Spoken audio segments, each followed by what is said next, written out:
acá. Crecimos en atmósferas, a lo mejor de violencia, a lo mejor de escasez, de pobreza, atmósferas, entornos, por así decirlo, de abuso. Cada quien sabe el camino que ha recorrido para llegar hasta acá. Y Dios sabe el camino por el que hemos pasado todos. A lo mejor yo no conozco tu historia, pero Dios sí conoce tu historia. Y Dios sabe el camino que has pasado para llegar hasta acá. Y gracias a esa atmósfera a la que hemos estado expuestos, que se ha reproducido en nosotros, que se ha cultivado y se ha reproducido en nosotros, hay algo que sucede en la gente hoy en día. Y póngame atención, ya hay mucha luz. ¿Cuántos dan un aplauso a Dios? Porque hay nuevas lámparas, hay nuevas luces. Ya puede traer su Biblia y ya va a alcanzar a leer su Biblia y sus notas, y poder escribir en los cuadernos. Para la gente que le gusta tomar notas en los cuadernos, tome notas de la prédica, tome notas del mensaje. No solo se quede y lo escuche, porque el martes lo puedes leer, el miércoles lo puedes leer, el viernes lo puedes leer, y Dios te sigue hablando.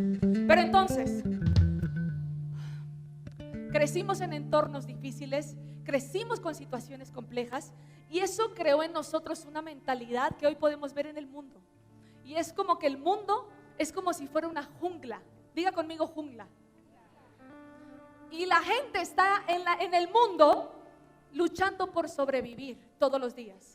Y eso nos incluye a nosotros. ¿Cómo que luchando por sobrevivir todos los días? Cuando la gente anda compitiendo con el de al lado, está en una lucha por sobrevivir. ¿Cómo que una competencia? Es que porque al de al lado le va mejor que a mí. Y no me haga cara de, ay, pastora, solo usted ha pensado eso, porque a mí nunca me ha pasado. Y le haces así al de al lado como que, yo soy tan santo, a mí nunca me ha pasado. Y la mentalidad de pobreza, porque quiero seguir hablando de lo que el pastor ha venido hablando. ¿Cuántos saben que estaba hablando de la mentalidad de pobreza y del espíritu de pobreza? Ok. La mayor evidencia de que hay un espíritu y una mentalidad de pobreza operando en nuestra vida es que en nosotros hay un deseo de competencia, pero no competencia de la buena, sino la competencia la que trae envidia. Te sientas en una mesa y estás pensando si va a alcanzar la comida para ti, o si de una vez te sirves mucho para que no le toque al de al lado. Ya vi unas risitas ahí. No se haga, no se haga. ¿Por qué? Porque esta mentalidad de que vivimos en una jungla, esta mentalidad de que tenemos que sobrevivir, esta mentalidad de yo llegué primero, yo lo agarro, esa mentalidad es la que nos tiene viviendo en pobreza. Pero hoy el Señor lo va a liberar. Yo estoy creyendo que hoy Dios lo va a transformar y hoy Dios lo va a liberar. Y si eso te ha pasado, va a dejar de suceder en tu vida. ¿Alguien lo cree? Mire lo que dice Lucas 15. Y si trae Biblia, búsquelo, porque son un montón de versículos que quiero que vaya leyendo conmigo. Lucas 15 del 11 al 31. Para que deje de pensar que la bendición se va a acabar, que la comida en la mesa se va a acabar, que mejor me apuro y me siento rápido para comer, para dejar de competir con el de al lado. Mira lo que Dios le va a revelar hoy. Es la historia del hijo pródigo. ¿Cuántos han oído esa historia? ¿O han leído? ¿O por ahí han visto? Ok. Como no son muchos, vamos a leer desde el 11 hasta el 31 para que todos puedan tener esta historia en su cabeza y ver lo que dice. Y quiero que usted se identifique con esto y con eso que le puse en mente, de que la gente vive todos los días y despierta todos los días como si fuera una jungla. La gente vive para el dinero, vive para obtener cosas, vive para demostrar. La gente está en una constante competencia por demostrar, gracias al entorno en el que creció y a las mentiras que nos fueron habladas a nuestra mente. Así es que si lo tiene ahí, Lucas 15 del 11 al 31, ok, vamos bien rápido. También dijo, un hombre tenía 2 hijos. El que sigue, dénmelos así, sigue. Y el menor de ellos dijo a su padre, Padre, dame la parte de los bienes que me corresponde, y les repartió los bienes. No muchos días después, juntando todo, el hijo menor se fue lejos a una provincia apartada y ahí desperdició sus bienes viviendo perdidamente. Y cuando todo lo hubo malgastado, vio una gran hambre en aquella provincia y comenzó a faltarle. Y fue y se arrimó a uno de los ciudadanos de aquella tierra, el cual envió a su hacienda para que apacentase cerdos. Y deseaba llenar su vientre de las algarrobas que comían los cerdos, pero nadie le daba. El que sigue. Y volviendo en sí dijo: ¿cuántos jornaleros hay en casa de mi padre? Y tienen abundancia de pan, y yo aquí pereciendo de hambre. Me levantaré e iré a mi padre y le diré: Padre, he pecado contra el cielo y contra ti. Ya no soy digno de ser llamado tu hijo, hazme como a uno de tus jornaleros.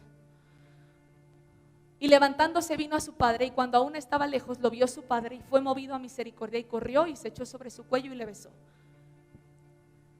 Desde aquí lea conmigo, por favor. Y el hijo le dijo: Padre, he pecado contra el cielo y contra ti, y ya no soy digno de ser llamado tu hijo. Pero el padre dijo a sus siervos: sacad el mejor vestido y vestidle, y poned un anillo en su mano y calzado en sus pies. Y traed el becerro gordo y matadlo, y comamos y hagamos fiesta. Porque este mi hijo muerto era y ha revivido, se había perdido y es hallado. Y comenzaron a regocijarse. Y su hijo mayor, aquí yo quiero que usted se identifique con el hijo mayor, para que le caiga la revelación. No con el pródigo, con el hijo mayor. Y su hijo mayor estaba en el campo, y cuando vino y llegó cerca de la casa, oyó la música y las danzas. Y llamando a uno de los criados le preguntó qué era aquello, qué era lo que estaba pasando, qué era lo que estaba sucediendo. Y uno de los criados le contestó: tu hermano ha venido y tu padre ha hecho matar el becerro gordo por haberle recibido bueno y sano. Entonces se enojó, dígase enojó, y no quería entrar a la fiesta. Salió por tanto su papá y le rogó que entrara. Mas él respondiendo dijo al padre: he aquí, el hijo mayor, el hijo enojado, le dijo a su padre y le reclamó: he aquí, tantos años te sirvo, no habiéndote desobedecido jamás, y nunca me has dado ni un cabrito para gozarme con mis amigos. ¿Cuánta gente no va con Dios y le dice: es que yo voy a la iglesia, es que yo me porto bien y no puedo ver la bendición? Es que ¿por qué a ese que peca sí le toca la bendición? A mí se han acercado y me han dicho: pero ¿por qué esa persona sí hace tanto daño? ¿Por qué Dios la provee? Mire lo que dice más adelante: pero cuando vino tu hijo que ha consumido tus bienes con rameras, en iniquidad, el que peca, has hecho matar para él el becerro gordo. Él entonces le dijo: hijo, tú siempre estás conmigo y todas mis cosas son tuyas. No grite para que todos puedan entender. ¿Por qué te preocupas por el becerro que le di a uno cuando tú eres dueño de todo? El espíritu de pobreza se rompe en la gente en el momento que la gente sepa su identidad. El que tiene miedo que se le acabe, el que tiene miedo de gastar, el que tiene miedo de dar, el que tiene miedo de sembrar, el que aún tiene miedo de diezmar porque se le va a acabar, es porque cree que solo le toca un becerrito, el becerrito que le tocó al otro, la bendición que le diste al otro. Ay, yo estoy peleando por ese coche, porque a él le diste un coche y a mí no me das un coche, porque a él le das una casa y a mí no me das una casa.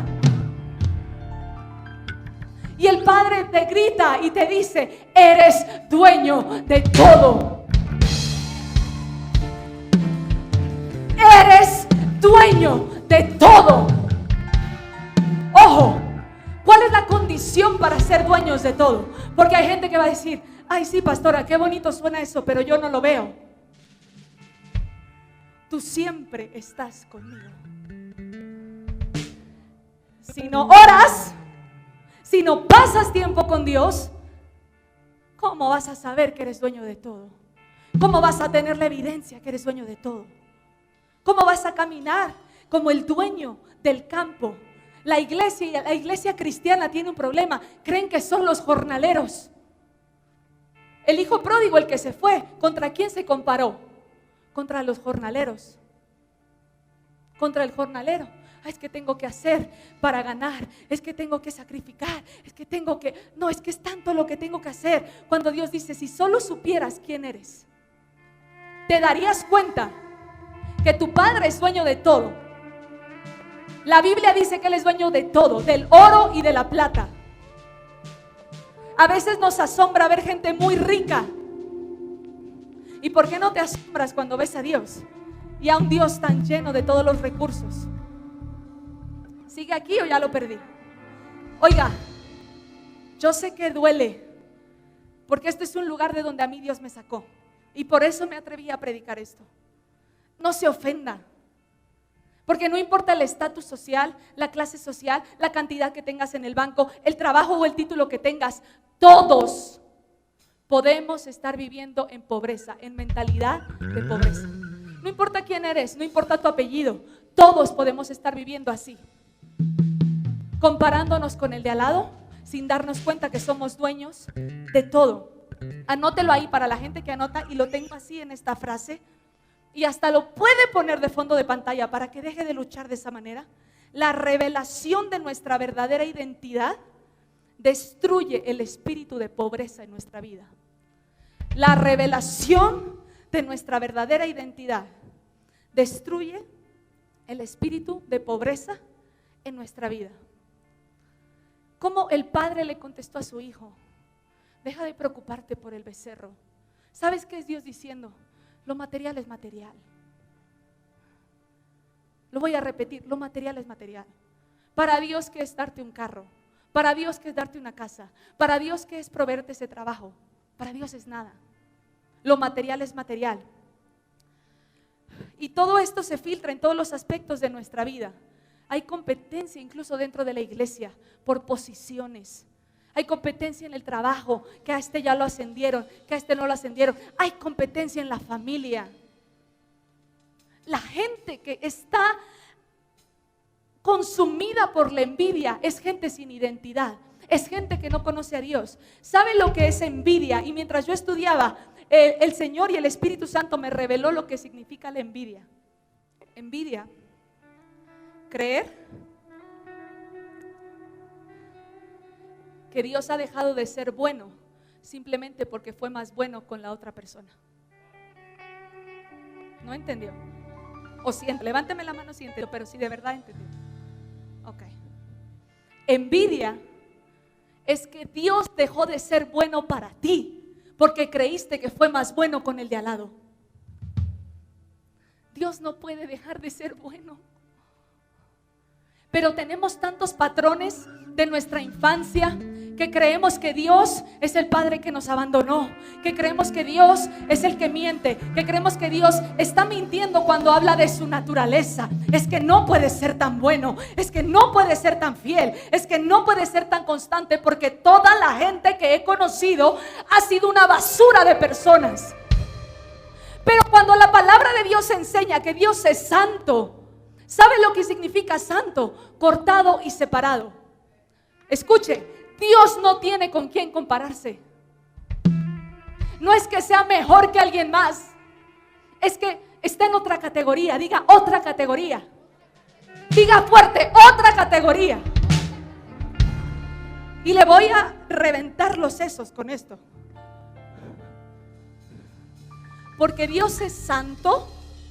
Mire, la palabra de Dios enseña que Dios es santo. Y no solo dice que es santo, sino que dice que es santo, santo, santo. O sea que hace un énfasis. No solo es santo, es santo, santo, santo. Y de ese ser que es santo se desglosa todo lo demás. Pero nunca lo ha entendido así. Porque es santo, es bueno.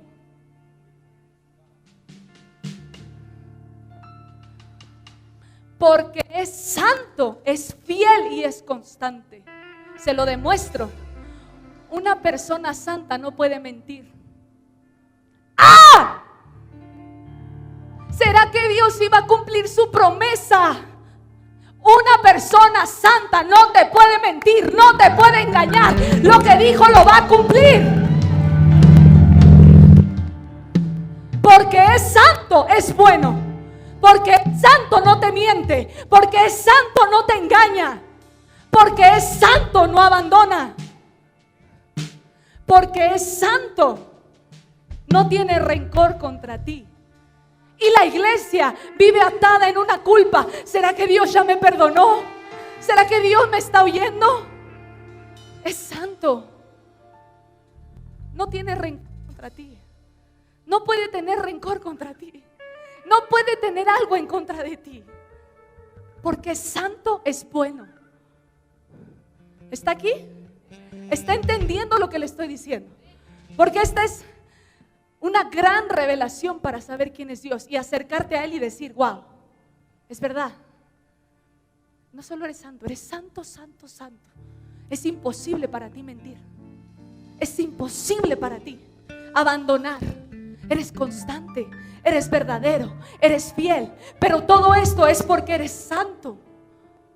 Porque alguien se puede parar aquí y decir: no, yo soy fiel. Sí, pero antes de ser fiel tienes que ser santo. Porque si no, lo fiel nada más es superficial y al otro día se puede ir. ¿Está entendiendo lo que le estoy diciendo? Entonces dígame amén. Mateo 6:34, no me lo ponga. Es ese versículo que dice: no se preocupen por el mañana, qué comerán, qué beberán, qué vestirán. Es un versículo hermoso. Y mientras yo estaba estudiando la parte de que Dios es santo y es bueno, Dios me decía: ¿por qué la iglesia no entiende que el Dios que los proveyó ayer los puede proveer hoy y los va a proveer mañana?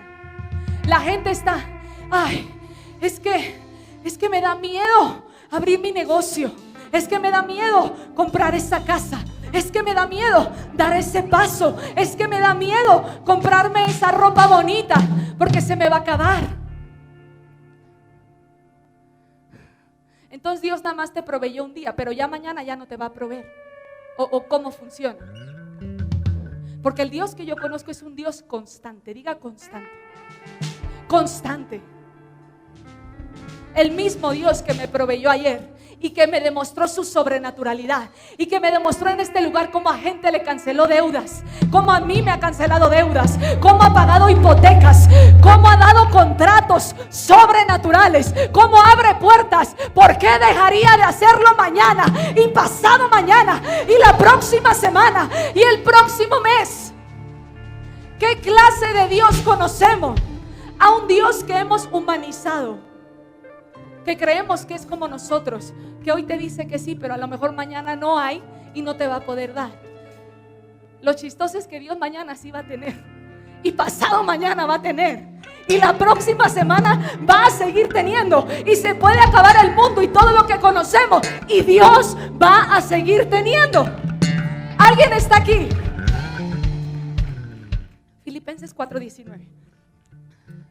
Mi Dios pues suplirá. Léalo conmigo. Mi Dios pues suplirá todo lo que les falte conforme a sus riquezas en gloria en Cristo Jesús. Suena precioso, pero si no lo entendemos, te quedas en el primer nivel. Pastora, ¿cuál es el primer nivel? Que Dios va a suplir tus necesidades. Pero hay otros que vamos 10 pasos adelante y que dice: no me suples de acuerdo a mi necesidad, me suples de acuerdo a tus riquezas. Es que no es que yo necesito para la renta. Dios no suple de acuerdo a la necesidad. Ay de ti si le pides nada más para la renta.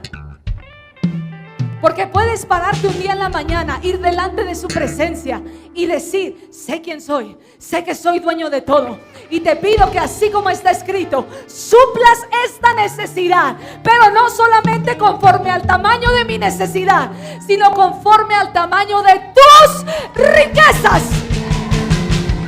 Yo dije: conforme al tamaño de tus riquezas, riquezas infinitas, riquezas sobrenaturales, riquezas multiplicadas, riquezas que alcanzan hasta 1000 generaciones. ¡Oh! De acuerdo a tus riquezas. Tu oración tiene que cambiar. Siento como que como si trajera bombitas molotov, así siento de verdad, y como que están cayendo en la mente de la gente y es como, wow, tantos años caminando como mendigo, tantos años caminando como el pródigo, comparándome con los jornaleros. Oiga, usted tiene que salir de este lugar y decir, mi papá es el dueño de todo.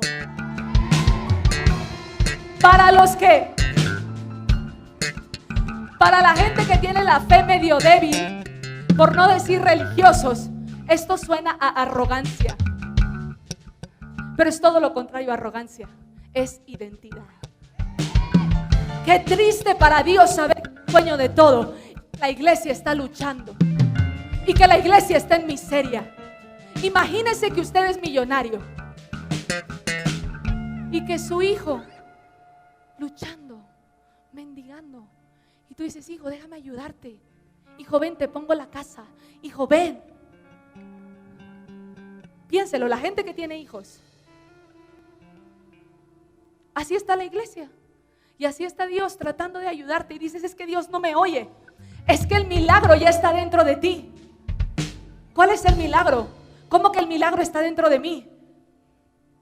Cuando sepas quién eres, se va a manifestar y se va a hacer evidente. Y va a llegar porque va a llegar porque va a llegar. Marcos 4, 37, 39. Así como Dios no suple conforme a nuestra necesidad, sino conforme a sus riquezas. Escuche esto. Nuestra alabanza no puede estar determinada por nuestras circunstancias, sino por quien Él es. La gente cree que solo va a alabar cuando tiene una razón de alabar, cuando Dios hizo algo tan grande, cuando tiene por qué alabar. Pero así como Él no suple por la necesidad, sino por las riquezas que tienen gloria, la alabanza no puede ser por nuestras circunstancias, sino tiene que ser por quien Él es. Y si se acuerda de la prédica del pastor del domingo pasado, va a entender esa llave. Porque en medio de la necesidad, usted no alaba por la circunstancia, usted alaba por quien es. Y te das cuenta que Dios no te va a bendecir conforme a tu necesidad, sino conforme a sus riquezas en gloria. Amén. Ok, Marcos 4, 37, 39.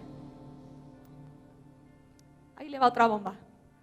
Pero se levantó una gran tempestad de viento y echaba las olas en la barca de tal manera que ya se inundaba.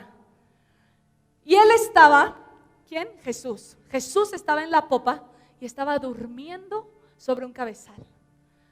Y lo despertaron y le dijeron, maestro, ¿no te das cuenta que perecemos?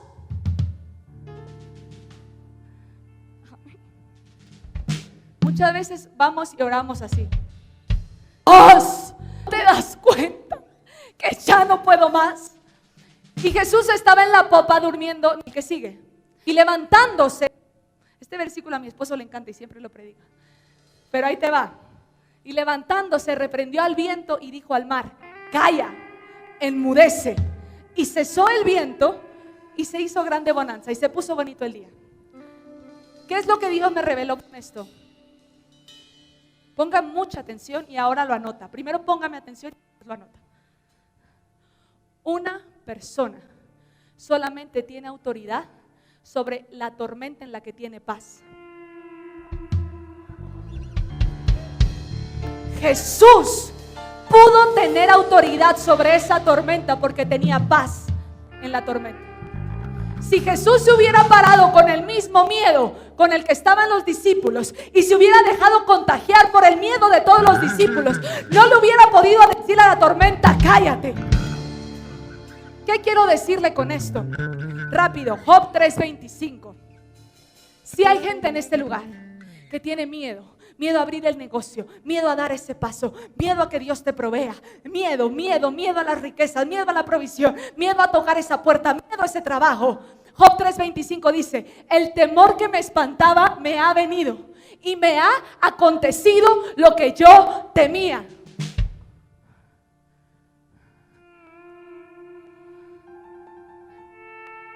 No sé cómo decírselo para que lo entienda en español. A lo que le tienes miedo, eso te va a pasar. No porque lo digo yo, lo dice la Biblia. Así es que, cuidado. Dile al de al lado, cuidado.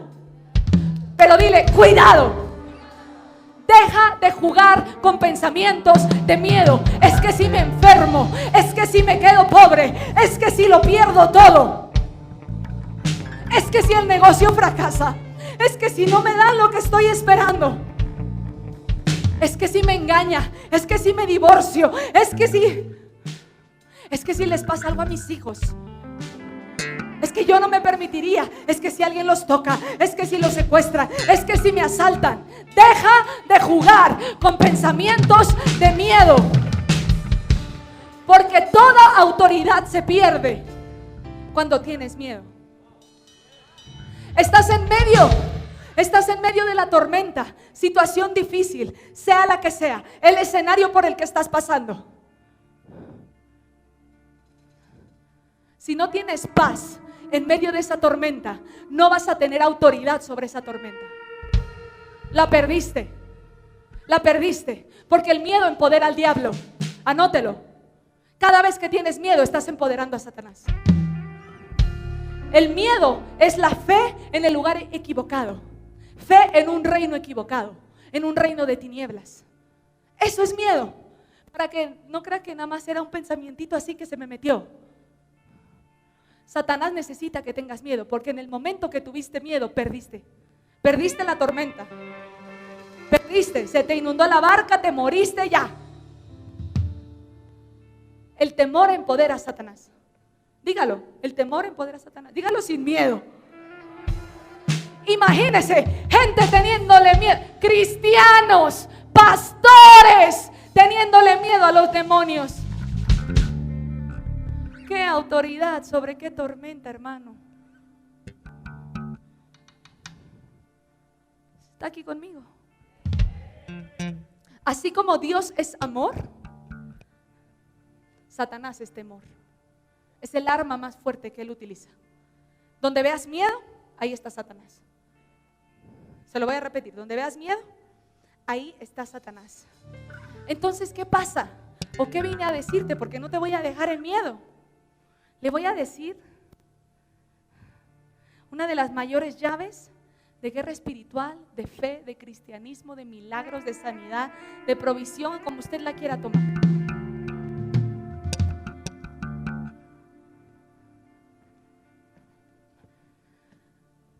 El día que Satanás pierda en nosotros el miedo a la muerte, se volvió impotente para nosotros. Satanás todo el día nos bombardea la mente con pensamientos de miedo. Miedo a la escasez, miedo a perderlo todo, miedo a la muerte, miedo a la enfermedad. Pero el día que dejas de tenerle miedo, se volvió impotente, dejó de tener poder.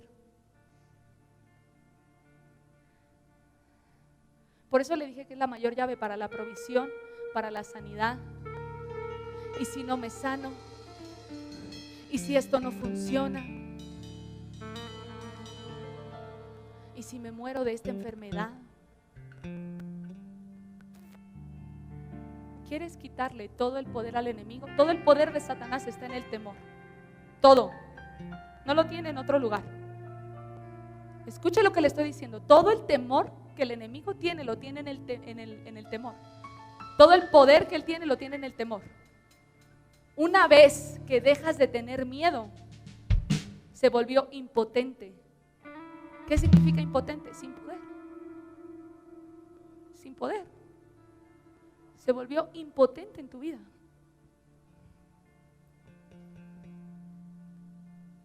Pero hay una iglesia llena de miedo, paralizada por miedo, que dice, no puedo ser valiente, no puedo.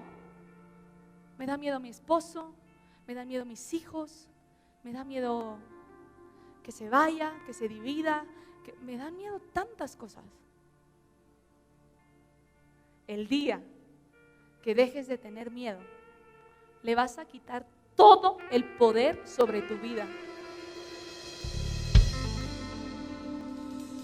Todo. Se lo voy a poner para que todavía le caiga más. Imagínese que todas las noches se le aparece un demonio en su recámara, con ojitos rojos así y una cara terrible. No se le aparecen porque el día que se le aparezcan usted deja de pecar y se va a portar bien. Y a él le conviene tenerlo pecando. Entonces no se preocupe. Pero imagínese que todas las noches usted se va a dormir y ahí aparece el demonio. Y usted consumido de miedo. Te vas a la sala, le dices a alguien más, es que oí ruidos, es que hay alguien en mi cuarto, no, es que no puedo dormir, es que me va a hacer algo, es que me va a jalar las patas, es que se me va a subir el muerto y toda bobería que la gente dice. Pero ¿qué pasa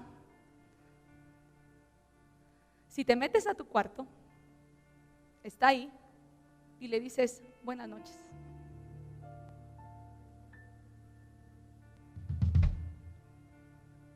Lo desarmaste. ¿Ya para qué se queda? Piénselo. ¿Sigue aquí?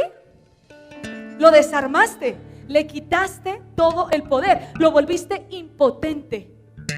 Y hay gente que puede estar lidiando con cosas de miedo y de temor y dice, es que yo no puedo, es que pastora, yo de verdad no puedo ser valiente, es que me siento atemorizado por esto, paralizado por esto. Quiere que le demuestre cómo sí ha sido valiente.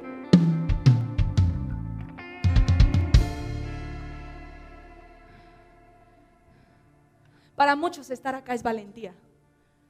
A pesar de las críticas, a pesar de las burlas, a pesar de que a lo mejor tu familia no quiere venir, tú te levantas el domingo y dices, voy a ir, tengo que ir, voy a abrir esa casa de paz. Y te consume a lo mejor la pena, te consume el miedo y dices, voy a abrir la casa de paz. O puedes estar diciendo, voy a vivir una vida en santidad. Eso es valentía. Voy a llegar virgen al matrimonio. Eso es valentía. En medio de una generación que está pecando. Hay uno que dice, yo no voy a ser como los otros, yo no voy a ser como los demás, yo voy a ser usado, yo voy a orar, yo voy a interceder, yo voy a creer, yo voy a ser el primero en dejar una herencia para mi familia. Nadie en mi familia ha dejado herencia, nadie ha podido dejar un legado, pero hay uno valiente que sí va a cumplir sus sueños, que sí va a dejar legado, que sí va a comprar la casa, que sí va a comprar el carro, que sí va a viajar, que sí va a creer, que sí va a ser usado, que sí va a predicar, que sí va a profetizar, que sí se va a parar en guerra, que sí va a alabar.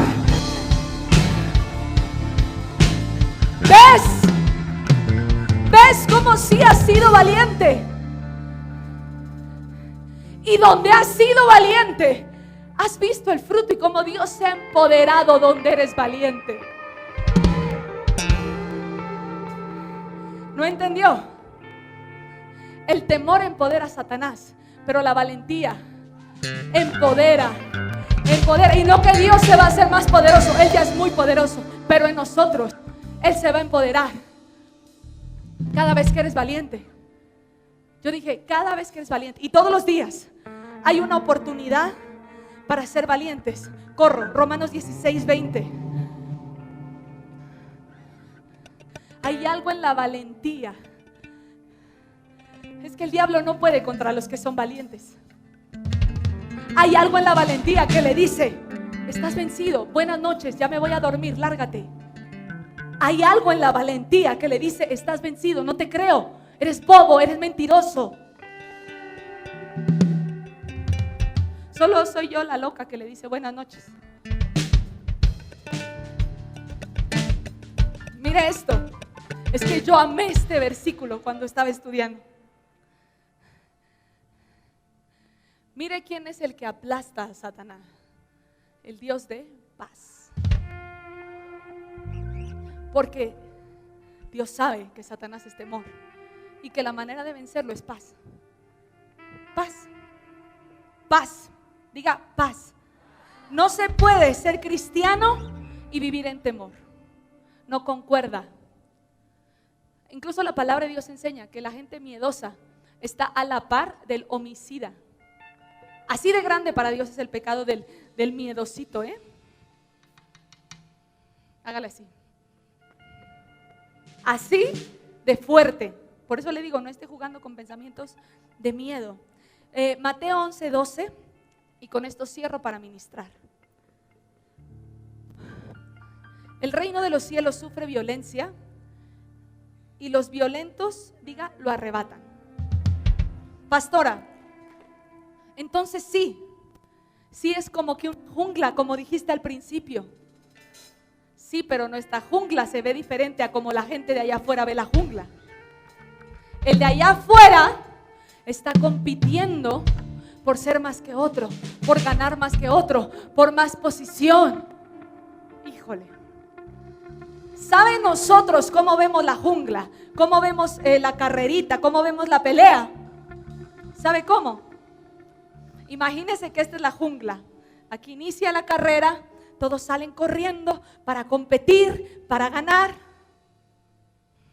Y esta es la meta. Y tú estás aquí. Tú ves la batalla desde la victoria. Tú ves la batalla desde la meta. Tú ves la batalla con el trofeo ya en tu mano, con la medalla ya en tu mano, con el primer lugar. Que estos se despedacen. Yo gané. Peleamos desde la victoria. Pero pastora, ¿por qué no veo la victoria? Porque el pueblo de Dios no se quiere meter. Están allá afuera. Solo métete y párate aquí. Ya Dios te dijo que te pares en la victoria. Solo métete. O entran, creen que tienen que pelear como los demás. Dios te dijo, párate ahí. Tú dices, no, yo quiero competir. Ah, bueno. Hijo, compite.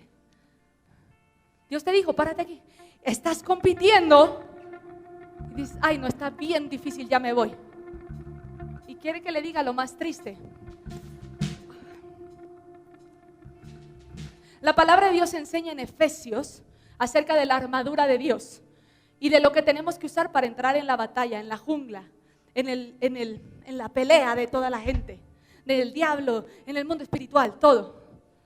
Pero ¿sabe qué es lo triste y lo peligroso? Que esa armadura no tiene protección atrás. Póngame atención. La armadura la describe en Efesios y describe todo. El yelmo, la coraza, la espada, el calzado, que es lo que te ciñes en los lomos y todo. Y yo dije, ¿y por qué atrás no hay nada? Porque no estamos diseñados para retirarnos de la batalla.